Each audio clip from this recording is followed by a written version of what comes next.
What's up, Central? Hope you're all doing great. Want to welcome everybody who is watching online. Thank you so much for taking time to connect with us today. We want to give a big shout out, a big hello to our Creston campus. We're excited to have you guys with us. I also want to say hello to all the guys and girls at St. Greg's. It's exciting to be able to share the message every Sunday with you guys, and we're expecting God to do great things in your lives as we pray for you. And we just want to let you know that in Jesus, the best is yet to come. Hey, if you have a Bible, Matthew chapter 16, that's where we're going today. Today is National Back to Church Sunday. This year, they have a theme of being stronger together. And they say this, drawing from Ecclesiastes 4:12, they say, the one may be overpowered. This is the Bible verse in Ecclesiastes 4. The one may be overpowered, two can defend themselves. A cord of three strands is not quickly broken. And so they say this, they say National Back to Church Sunday 2020 reminds us that together, as individuals, families, and friends, no matter your economic situation, the geography of your home, or the color of your skin, make God's church stronger. That together, as individuals, family, and friend, that together we make God's church stronger. Together we can thrive in uncertainty, stay hopeful in a world of doubt, and flourish as one. And you know, really, that's what church should be. Church should be a place where we thrive because of Jesus. I want to be a part of a church that thrives, don't you? Like, I want to be a part of a church where Jesus is at the center, and because of Jesus, we're stronger together and we thrive together. Now, I get it. If you came here because somebody said back to church Sunday and you got free coffee for coming in or whatever, and you're kind of skeptical about church, I want you to know, years ago, I visited a church and I was skeptical too. But now I work in one. So be careful. All the skeptics that are out there watching, in a few years, you might be a pastor because Jesus has a really, really, really funny sense of humor. All right, so I'm glad you're watching. I figured I'd start out today by talking about some things that maybe not, but most likely that we all love, right? Let's start off on getting on some common ground, if you will. Like, what are some things that we really, really, really love? Like, for instance, I think all of us, or at least most all of us, love dogs, right? Dogs, little puppies. How many of you have a dog? All right, I'm not going to ask you, do you love your dog? Because I know you love your dog. Most of you, you really, really, really love your dog. Most of you, like, some of you more than your kids. You know what I'm saying? Dogs are cool. I'm not making fun of dog people. I'm a dog person. I have three. This is a picture of my three dogs. This is what they're normally doing 90% of the time. Just playing tug, just wrestling, just going absolutely crazy. Next picture, next thing that we love. Yeah, I just love that. I don't even know where that is. That's just some beach somewhere, right? You know what I'm saying? I don't even know the song, but I know there's a song like that, and it's, but right, all of us, none of us would, I don't want to be there, I hate that place. All of us would love to be there right now. Something else I love, in fact, I'm about to make your lunch decisions for you, is this. Steak, right? How many of you would love that right now? Just get that in front of me, put that in my belly, Pastor Ryan. Look at that. Cooked to perfection. Medium rare, the way God intended it to be. Nothing better than a medium rare Bordonero steak. There's nothing better than that. How about this one? This time of year, football, right? Doesn't matter.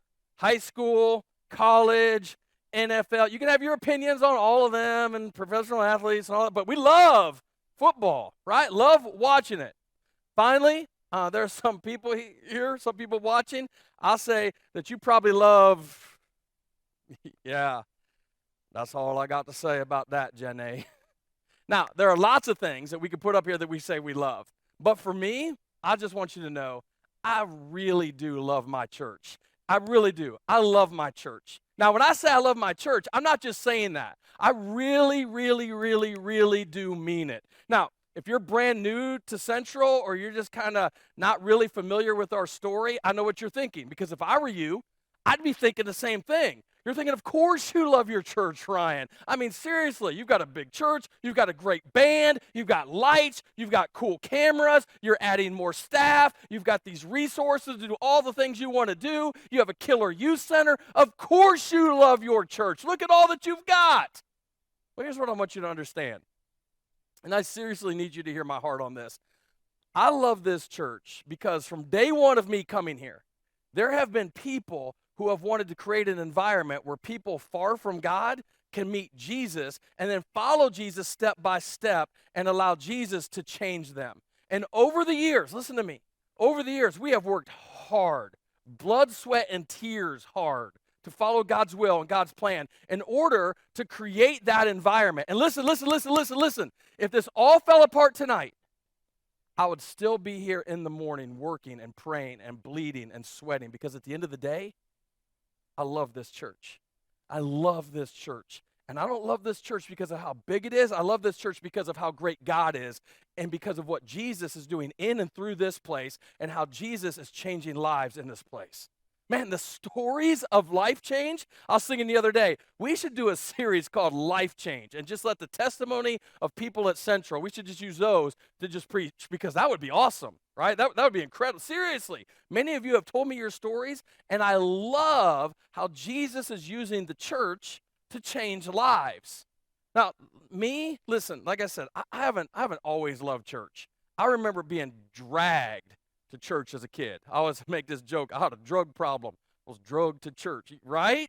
And some of you were like that. Some of you were dragged to church. I didn't like it. I remember the guy up front. I remember being one time, he's up there, and he's like, "This is just like heaven." And I was like, "Send me to hell then." Like, for real. Like, I don't even want to be here. Like, this is awful. Like, that dude hasn't smiled in like 20 years, man. He doesn't have a wife. I mean, this is terrible. You know what I'm saying? And so, as I've been watching the church, the state of the church lately, and especially during this pandemic, and honestly, like what people's response to church and church culture is, it seems like for many of us that church is something that's just simply tolerated, right? It's not loved, it's just tolerated, or it's been tolerated for far too long. And I think for most of us, that's just how we grew up. Because I would assume that not many of you went to church when you were younger, that you went to church because you loved it, right? Very few of you probably did. Like, none of your mom and dads busted into your room and said, "Whoa, let's go to church because it's awesome." No. They probably cussed all the way to church. Seriously. Like, some of you probably, that's where you learned how to cuss, on your way to church because your dad, oh, son of a monkey, right?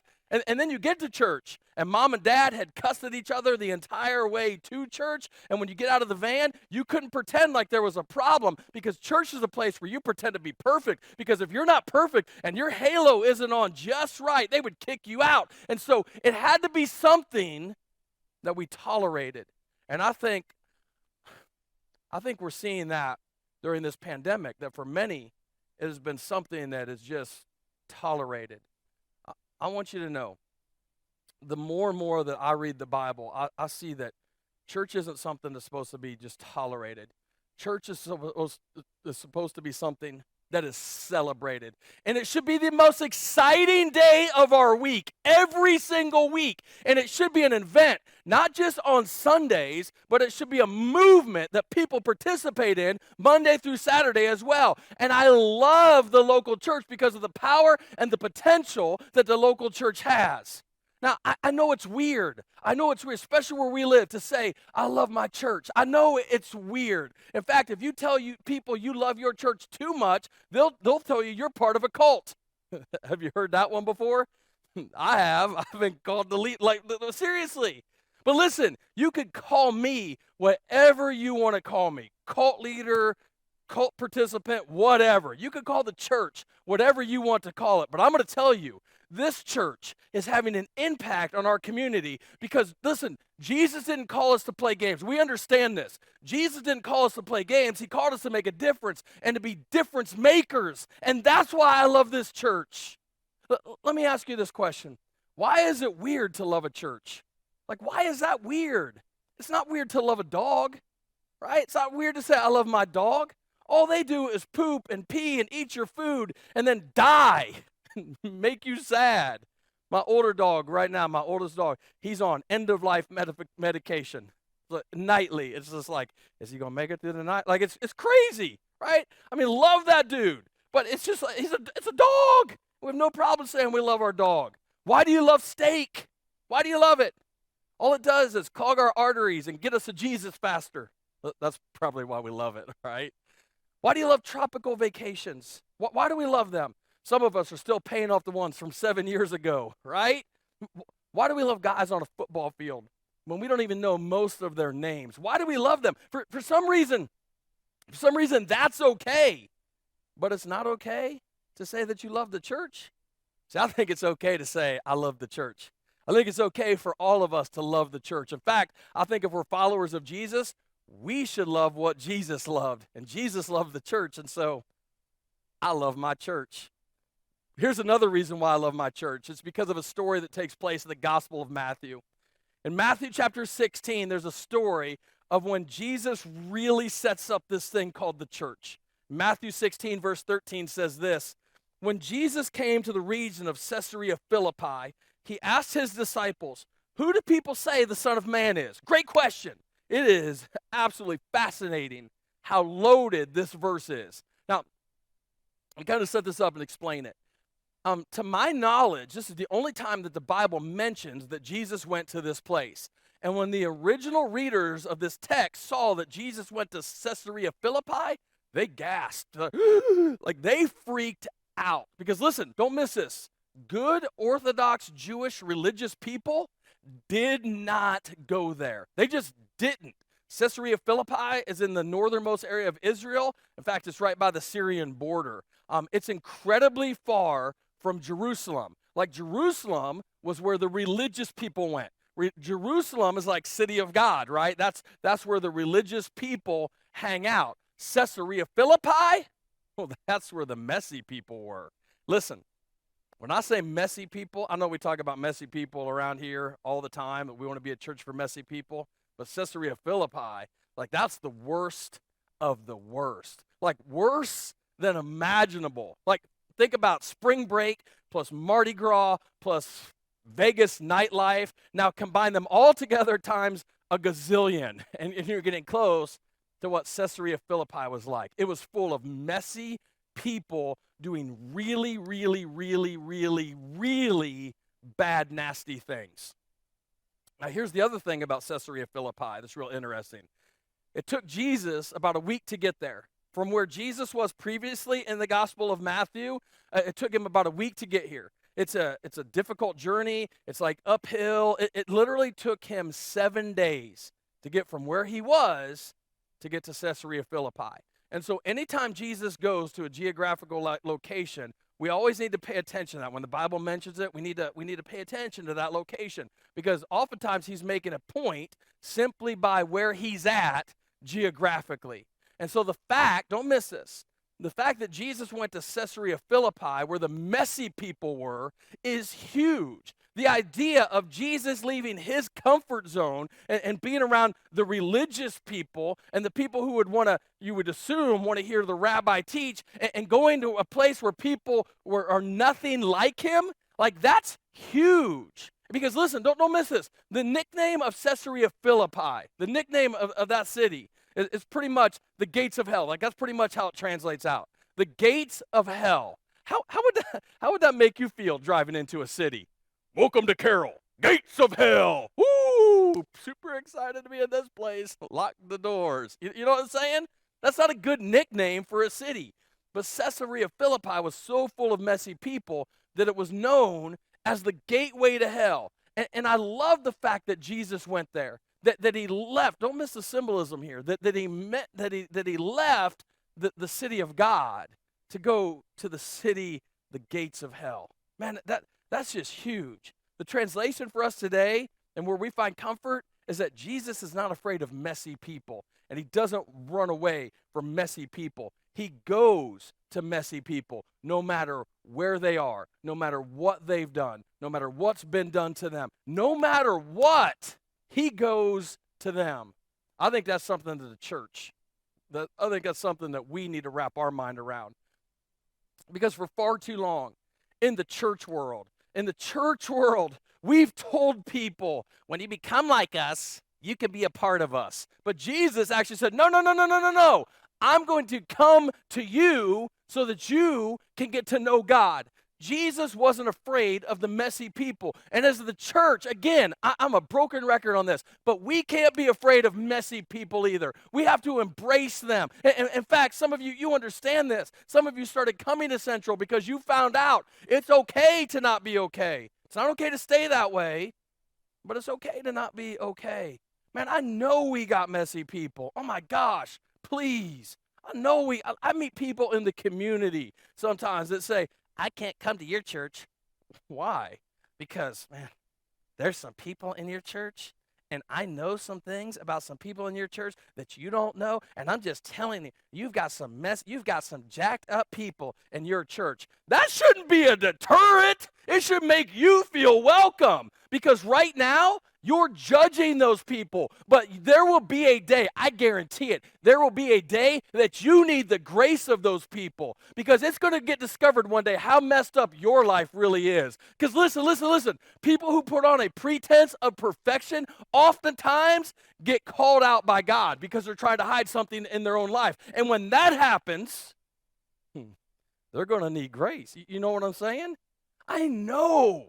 Good Lord, I know we have messy people because I get confessions in public when I'm not even looking for them. Like I can walk into a restaurant. Hey, how you doing? Good to see you. Hey, how you doing? How you doing? Pastor Ryan! Hey, Pastor Ryan! How are you?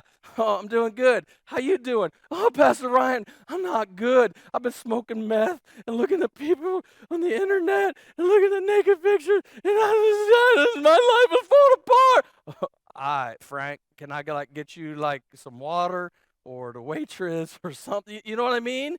I know we have messy people, but you know what?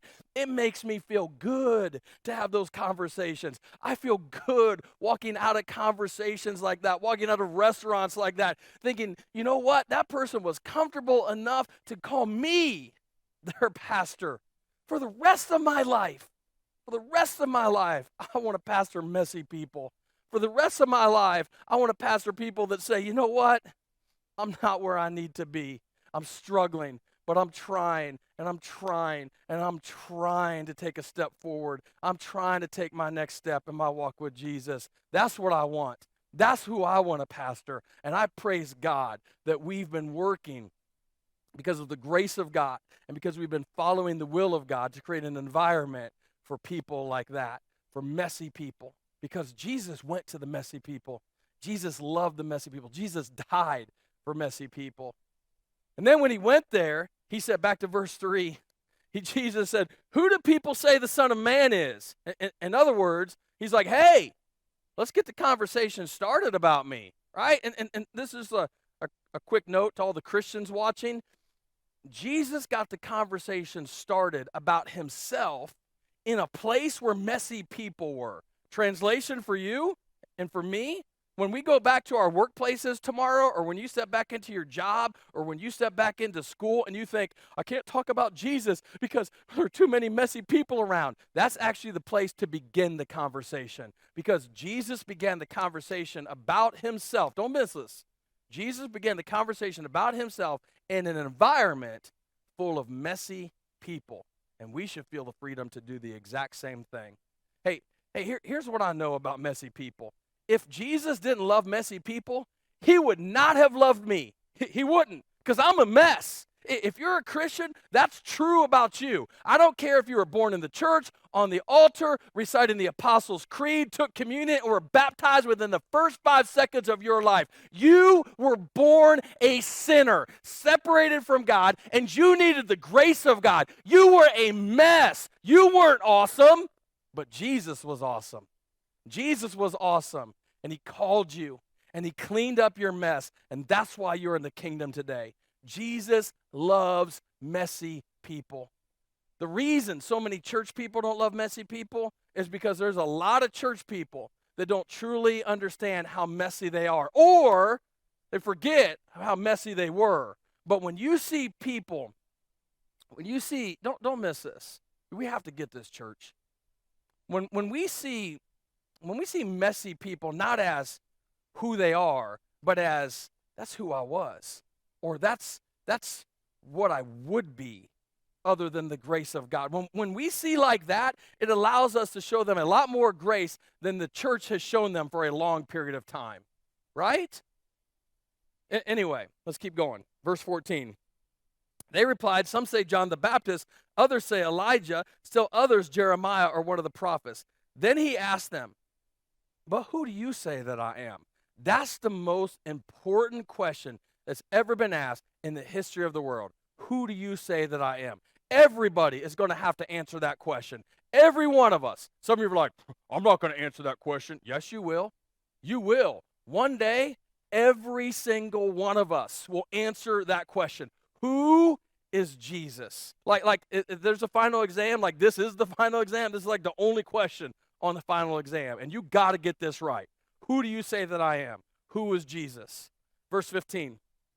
But what about you, he asked. Who do you say that I am? Now watch this.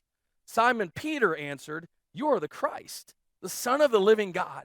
Now here's what's cool about this. I don't have the time to unpack this and theologically break this out and all the stuff in it, but here's what you need to know. What Peter essentially said right here is, Jesus, I believe you're the hope of the world. Like that's what he said right here. He's like, hey, you know who you are, Jesus? Jesus, you are the hope of the world. And Jesus went, ding, ding, ding, ding, ding, ding, winner, winner, chicken dinner.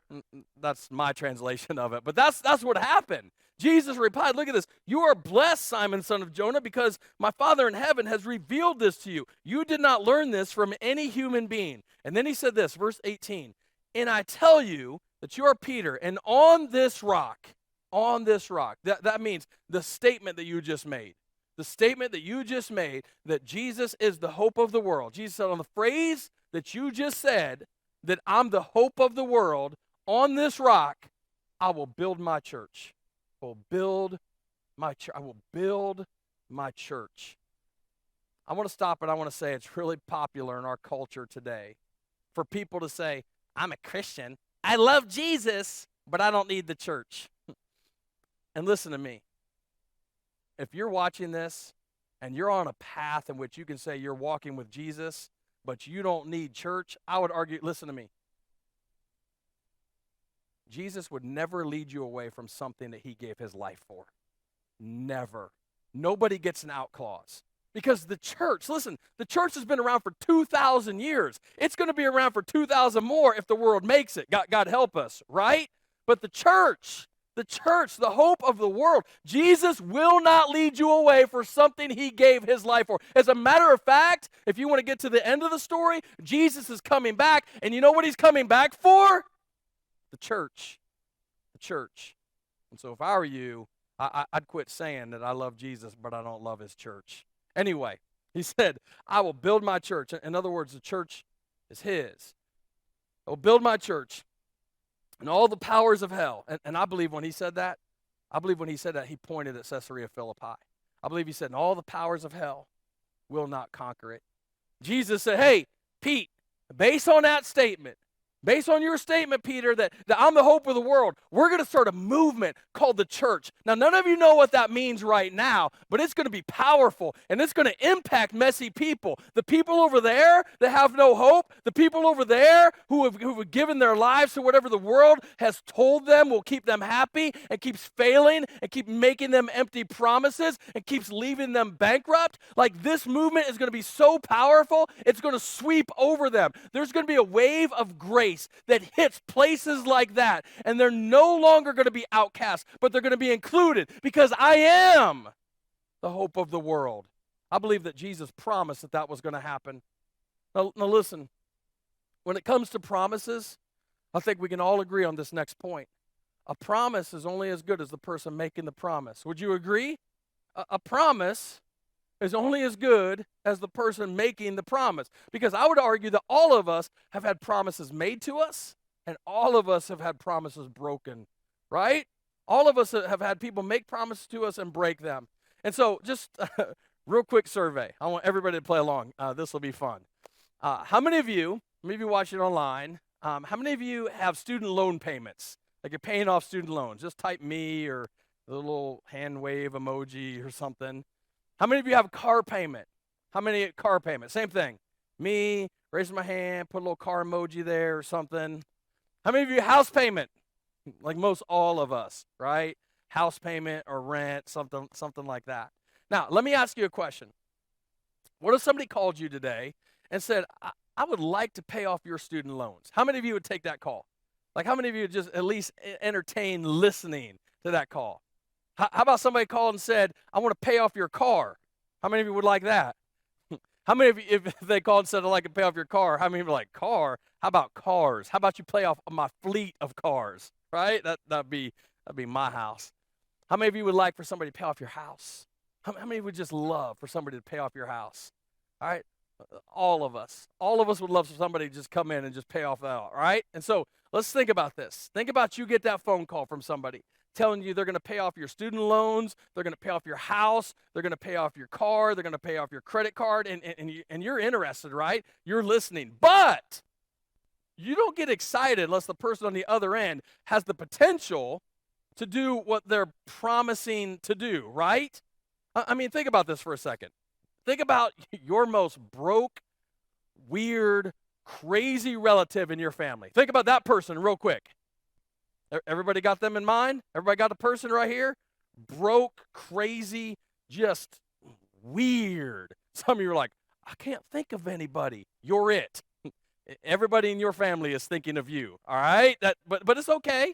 It's all right. Jesus loves messy people.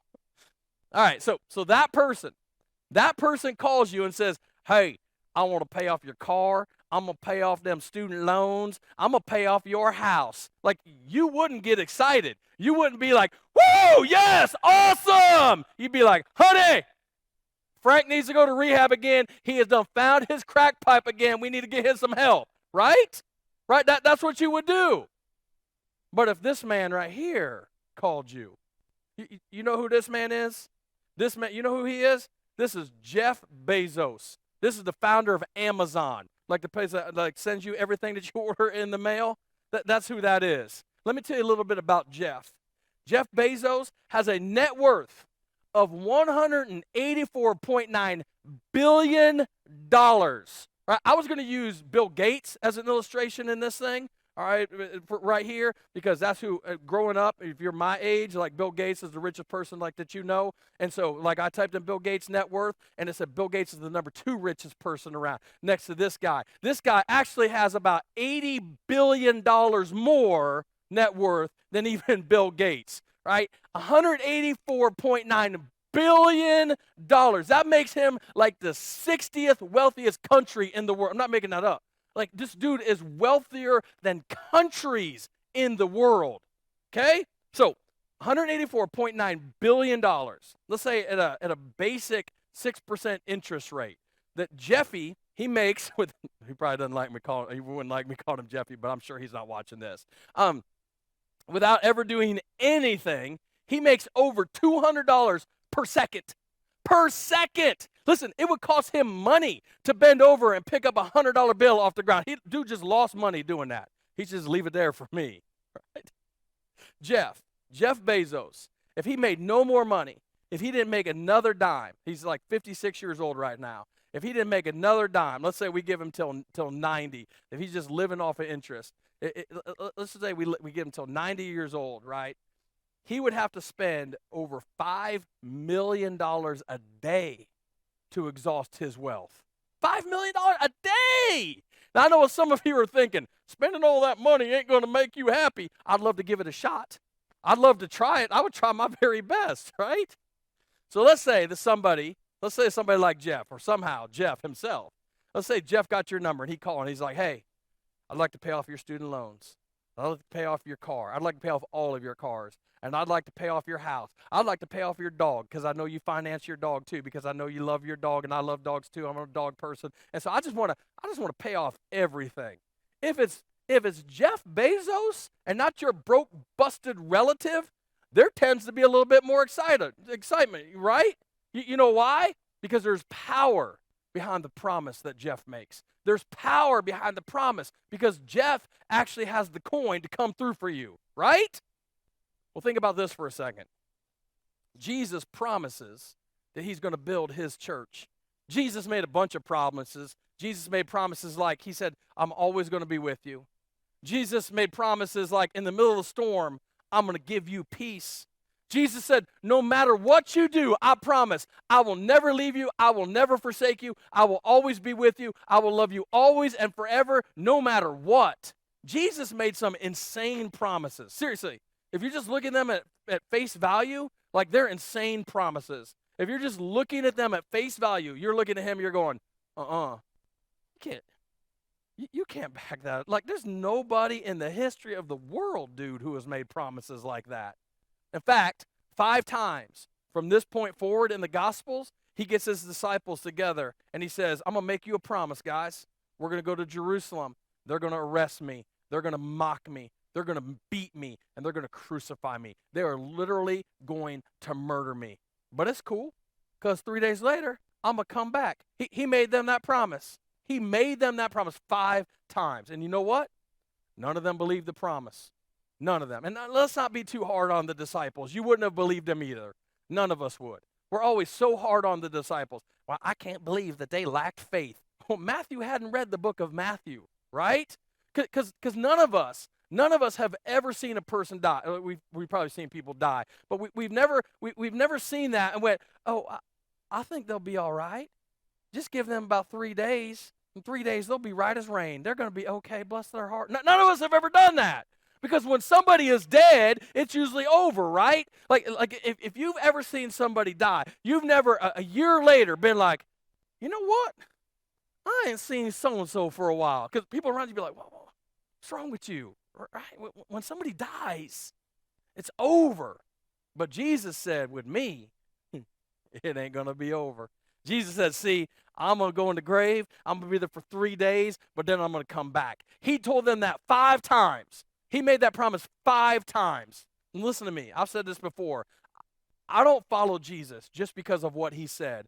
I follow Jesus because of what he did. Because of Jesus and because of what he did, I know that what he said actually carries weight. He has more grace than Jeff Bezos has money, and he has more power than Jeff Bezos has money. And he's able to fulfill the promises that he makes. In fact, let me just show you this. In Matthew chapter 28, there are a couple of ladies. They get up early in the morning and they go to the tomb. And the stone is rolled away, and the guards are, you know this, the Easter story, the guards are freaked out. And the Bible says this in verse 5. Then the angel spoke to the women. Don't be afraid, he said. I know you are looking for Jesus who was crucified. He isn't here. He's risen from the dead, just as he said would happen. In other words, just as he promised. Just as he said would happen. Come, see where his body was laying. And now go quickly and tell his disciples that he has risen from the dead. By the way, just like he promised, right? He is risen from the dead, and he is going ahead of you to Galilee. You will see him there. Remember what I have told you. Jesus Christ is able to fulfill every single promise that he made. Not because he was a great teacher, but because he was dead, and he came back to life. In fact, the main point I want you to walk away with today, kind of the sermon in a sentence for you today, is the resurrection is the reason that we can believe his promises. The resurrection is the reason that we can believe his promises. The resurrection is the reason I believe his promises. Every promise that Jesus made, I believe they're true. And I don't believe they're true just because he was a great teacher who did some great things. I believe they're true because he was a dead man who came back to life. And anybody who used to be dead and comes back to life, I'm going to believe what they say. And I'm going to follow them because I know I now have that potential in my life. Like, you know what? If you're watching today and you're a messy person, Jesus can clean up your mess just like that. If you're watching and you feel like there's an area of your life where you have no life, like if Jesus can come back, this is so huge. If Jesus can come from death to life, then any area in your life that feels dead, he can bring it back to life. I love the fact that the resurrection took place. See, all of this, it all goes back to the promises that Jesus made. I'm going to build a community. I'm going to build a community of people, and they're going to move forward based on the fact that I'm the hope of the world. I'm going to build a church. I'm going to build my church. I want to say this, Central Church, I want you to understand that Jesus Christ really is the hope of the world. He really is the hope of the world. The hope of the world is not a political solution. It's not an economic solution. It's not a government solution. It's a gospel solution. The gospel really does heal hurting people. The gospel really does break the chains of addiction. The gospel really does hold marriages together that were falling apart. The gospel really does include the excluded. The gospel really does set people free. The gospel really does give hope. And the gospel still brings about change in the lives of people. In Jesus, the best is always yet to come. And that's why I love church so much. Not because of the potential we have, but because of the promises that Jesus made that he would build his church. And as I look around our church, I realize he's doing it. He's doing it, and he's letting us be a part of it. Isn't that awesome? How great, how great, how great is our God that he would conquer death.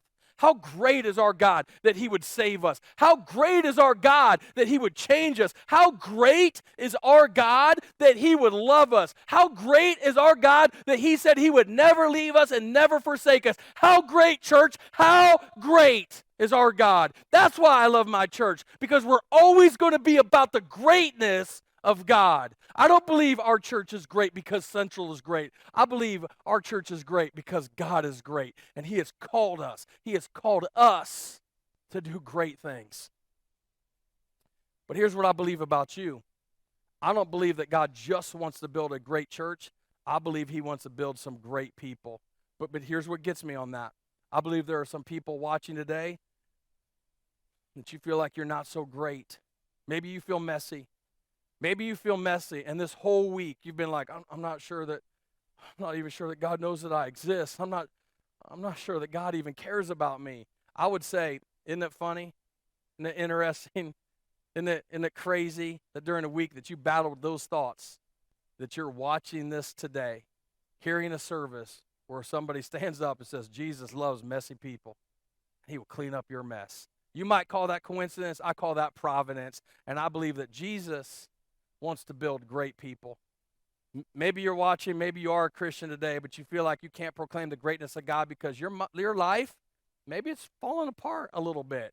Today's the day that maybe you need to not just come back to church, but maybe today is the day you need to come back to Jesus. Let's pray.